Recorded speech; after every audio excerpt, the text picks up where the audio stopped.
space here in front of the Paramount Theater. It is under 30 degrees, but this is the day of the Astro Awards ceremony. I have my orbital access pass, and look at what I found in front of the theater. So here's my experience at the Astro Awards. This was the first time Tim Dodd, aka Everyday Astronaut, has ever held his awards ceremony in person, so it was a pretty big deal. Obviously, we're at the Paramount Theater in downtown Austin, and boy, it sure was a cold day, but it was such a memorable event, getting all of these space leaders and industry professionals, plus popular YouTubers together in one place to celebrate the achievements of the space industry in 2023, and 2024 will no doubt be an even bigger year. I managed to get a few minutes to talk to Tim Dodd about his success and bringing this concept to life. Okay. Hi. How's it going? Fantastic. How are you? Congratulations. Thank you. Are you exhausted? Oh yeah. Hi there. Yes, honestly, yeah. Quite exhausted, but there's been a huge team of people that have helped out, and I mean, huge. Like literally, I think there's like 25 or 30 volunteers here today, and people that have been working on this for months and months and months. So it's you've been doing Astro Awards for a couple of years now online, right? Yeah, since 2017. Oh my God. Yeah. So what is it like to have it in person for the first time? Surreal, scary. It's anything like this for the first time is like, is this gonna work? What did we forget? What did we do wrong? What could we do better? All these things are going through my head, and just even the live stream, the show aspect. Like, I'm still working on that stuff till 2 a.m. the other night, and last night after we were wrapping up, I was still working on stuff. Like it's the first year is scary because you just don't know. And the hard thing is it's hard to communicate with people what we're actually doing and what we're trying to do. I still have comments of like, how cool would it be if you invited the people behind these missions to get an award? I'm like, that's what we're doing. That is literally what we're doing. So it's been really hard to get that message across. And I think having our first year out, having people see that this is what we're doing, and we're bringing all these people in the same room together to celebrate and cheer and be excited for space flight, for space science, and actually like mingle and have fun together. Once people see it, they'll go, oh, that's what he's doing, And I've wanted to do this because, we have video game awards, we have cell phone awards, we have car awards, we have obviously movies and music. Right.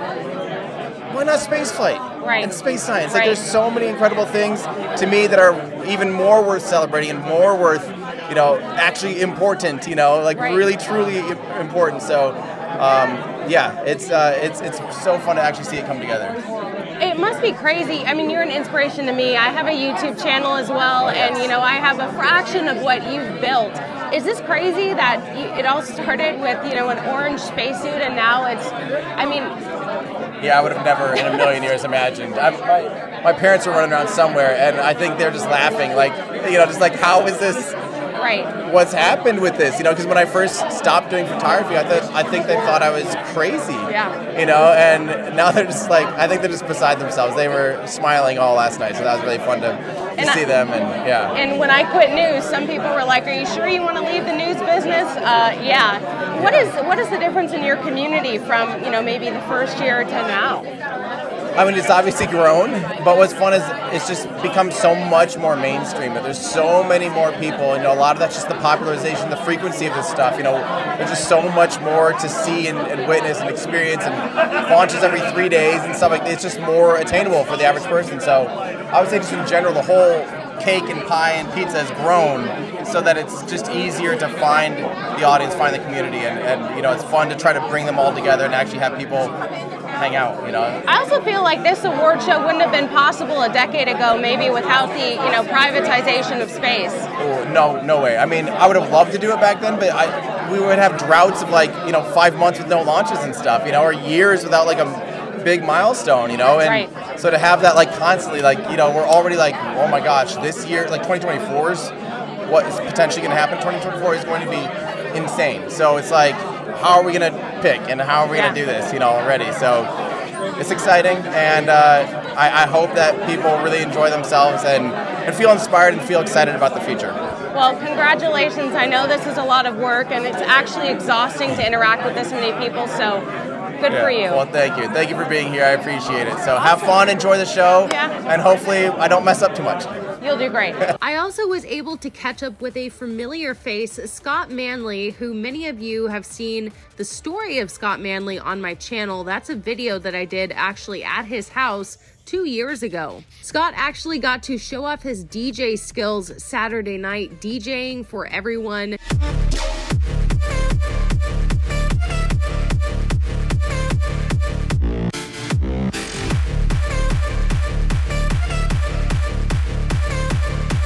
And I wanted to talk to him about what it means to have an event like this in person. Hey! Scott, nice Hello. to see you. Nice to see you. How are you? You know, broke my femur and doing well now. Well, that's a big bone. It's the longest, strongest in the body. But, Yeah, well, it's in one piece now. Yeah. That is With awesome. a titanium rod. Wow, so you're now a cyborg, right? Right. Yes. And I have not had any trouble at the airport, despite what people think. Oh, that's good to hear. Good to hear. Yeah. So I wanted to know, this is incredible to have an in-person Astro Awards show. What do you think about, this probably wouldn't have been possible even a couple of years ago. Well, there was medical reasons why people weren't doing it 2 years ago. But yes, I think it was one of these things that started online, and Tim just decided that he wanted to do it in person, and damn the horses, we're going for it. Yeah. It's damn the torpedoes, full speed ahead, right? Yeah. Great quote from the Revolutionary or the Civil War, right? You've seen like the growth of the internet and just the space community online, and now translating that to space nerds getting together in person and celebrating the achievements. And dancing. Yeah. We got them dancing last night, and I was so happy. Yeah. Yeah. No, I think that there's an enthusiasm there. And the great thing was, I was at breakfast today, and I don't recall who it was, but my wife was talking to somebody else. She's like, well, I'm not a space expert. I don't know, engineering. I do space art, but I'm part of this community. And I think you've got to understand that being a space fan doesn't mean that you're a rocket scientist. It just means you love space. Yes. And we're not gatekeepers here. We're not going to tell you that you don't understand, and so you shouldn't be here. No, we just want you to come and love and embrace this whole vision of humanity in orbit and beyond. Do you think that the rise of the private space industry has helped more, general public get involved? I think it's just meant that there's more rockets, more people that know people involved, and maybe more explodey rockets, which gets people interested. Yeah. I mean, I know, sometimes, your best contribution to the world is to be an example to others. Yeah. Not naming names. But yeah, I think that it just expands out, and there's a lot of people with crazy ideas that are right on the limits of what's possible. And so because they're not sort of conservative and long timelines like the official NASA stuff, that tends to inspire people more, whether they're successful or not. Yeah. When I interviewed you at your house, I guess that was over 2 years? Yeah, two that years-ish was, ago wow. now? I think so, yeah. Crazy. We were talking about how wild it will be to see the chopsticks in action, and we still have waiting. not seen that. I mean, we've seen them moving and making noises. Right. There's some sounds, right? But we've had 2 flights since that interview. So what do you think about 2024 predictions for Starship? Ooh, well, IFT3 will come sooner than we expect, I think, because really it's going to come down to demonstrating that the problems were understood. It looks like IFT3 is going to do a bunch of things that are beyond a simple suborbital trajectory. So they're going to be pushing out the envelope on Starship there. Now, the question is, when will they try to start landing things on the chopsticks? Well, again, whenever they do, excitement is going to be guaranteed, right? And having 2 towers means that they can perhaps push up that cadence a little more. Absolutely. Yeah. You still haven't been down to Starbase? I have not. I have an incredibly busy life. This is the closest I've been in a long time, and I still don't have time. Wow. But you're in Texas. I know I'm in Texas, and apparently a bunch of people are having flights cancelled because we're going to have freezing rain tomorrow morning. Oh my gosh. But my flight's tomorrow night, so if I get stuck, if I find tonight that my flight is cancelled, I might just rent a car and drive down, which will probably be suicidal since they're talking about freezing rain, and Texas I don't think knows about icy roads. No. Oh, but it's just there. How is your pilot life going? Oh, I just bought a plane. It's awesome. It's a little all composite, carbon fiber, fiberglass, 300 kilogram Slovak-built light sport aircraft. It climbs like a bat out of hell compared to the Cirrus. I am so excited to have something that I can look at and own and take wherever I want, as long as it's not into clouds. But I'm going to get the instrument rating soon enough. I still need to take your advice of taking a flight lesson because turbulence still bothers me. Oh, yeah, turbulence. Well, you know, the thing about turbulence is don't worry about maintaining altitude, just maintain your attitude rather than altitude. And, you know, you'll be fine, right? The turbulence tends to get less of a problem once you're coming in for landing. So don't, you know, unless you're landing at my field, but don't land at my field because it's crazy. No, you should absolutely get out there. We love having more people flying. Yeah. Yeah. Seems counterintuitive, but you know, it might help me to understand what's going on. Yeah, seriously. You know, if you can understand rocket science and you're clearly learning it, you can understand aviation, right? Yeah. Can you give lessons yet? I can't give lessons, but I can take people up for flights. And, okay. I mean, I can tell you how to fly. I can't legally log anything I teach you as a flight time, that's all. Okay. You know, I can give you the stick, and I'll be there making sure you don't crash the plane.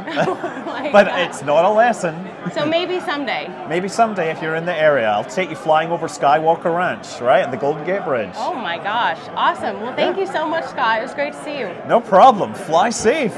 And finally, I got to meet Joe Scott. He has a very popular channel called Answers with Joe, and it was really great to talk to him. He's actually also a Texan, so here's our interview. Okay, let me fix my watch. Okay. All right. So, Joe. I'm awkward on camera. How do you do this? What do I do with my hands? You get your swivel chair and you get the little Oh yeah, drums. I gotta do my spin in. Hey, how's it going? What does it mean for you to be here? Honestly, I'm mostly here to support Tim. I mean, obviously, I'm not in the right room because everybody here is way smarter than me. Everybody that I talk to is like an engineer. They're working on some, you know, massive technology or something, and I'm just like, I make fart jokes on YouTube. So, but no, I'm like, I was watching him play his show last night. I'm just so proud of Tim and like the community he's been able to build. It's just awesome. Right. It's you know, we're both YouTubers, and to see what he's been able to do with his channel, just to put on an event like this and have a community as big as he has, it's really amazing what you can do on the internet. I mean, I've got a sizable channel, but I don't have the kind of community that he does. It's like I cover all kinds of different topics, but he covers this one topic very, very detailed and very thorough, and it's something that people are really passionate about, and the energy in the room is great. So, love me some Tim, and I'm so glad he got to do this. Yeah. Are you accepting an award? I don't think so. You're not? Okay. Because I thought I saw you had a confirmed thing that he posted, right? I think this is showing that I was here. Oh, okay, because you're an influencer. I'm so influential. You're a celebrity. Everybody's here for me. Talk about your interest just in space, and I mean, what a crazy time it's been for the space industry. This year will be no exception. God, where to even start? I mean, look, so Vulcan just went up last week, and then last night we're at the Vulcan Gas Company, which was kind of interesting, little synthesis there, but that was exciting for me because of the whole Methalox thing. I've been following that, and it's like everybody's been pushing that direction, and finally to see one go up from the United States, and it was ULA that did it, you know, that was pretty cool. So seeing that happen is great, seeing all the reusability that's happening. It was just this holy grail for the longest time to actually have a fully reusable vehicle, and we're getting there with them and Stoke. I was talking to those guys earlier. Some really cool innovation stuff going on, and it's kind of hard to even keep up with. Yeah, it's crazy to see. I'll never run out of stuff to talk about, neither will you. No, it's too much to keep up with, especially for one person. It's crazy to see the amount of faces that I recognize in one room. Yeah. I wish I recognized more of them because anyway, I've been kind of awkward today. It's okay. What is your most popular space-related video? Oh, wow. I know, I should have looked it up. Yeah, I have to think about this one. Space-related video. I don't know. I'm actually the one I just released last week was about what the world will be like in 2100, and so obviously there's a lot of space stuff in that, talking about space stations and lunar bases and stuff like that. God, that's a good question. I gotta think about that one. Most of my really high-performing videos are really dark and like severed heads and torture and stuff. That's not my fault. People are weird. And so when you make like a video that you released about what will our world look like in 2100, how many people are helping you with that video? Oh, my team? Yeah, you're not writing the whole thing, you're not editing the whole thing. No, I've got like 8 people I'm working with right now on my team. Yeah. I got 2 editors, 4 writers, 2 producers, assistants. I don't know what that adds up to. So I need to get a writer, a producer. When it's time. Yeah. When it's time. Well, I mean, we were talking about it a second ago. I don't know if you want this on camera, but no, I fully, bringing an editor on at first just frees up so much more of your time to be able to, like I said, focus on bigger picture things and focus on,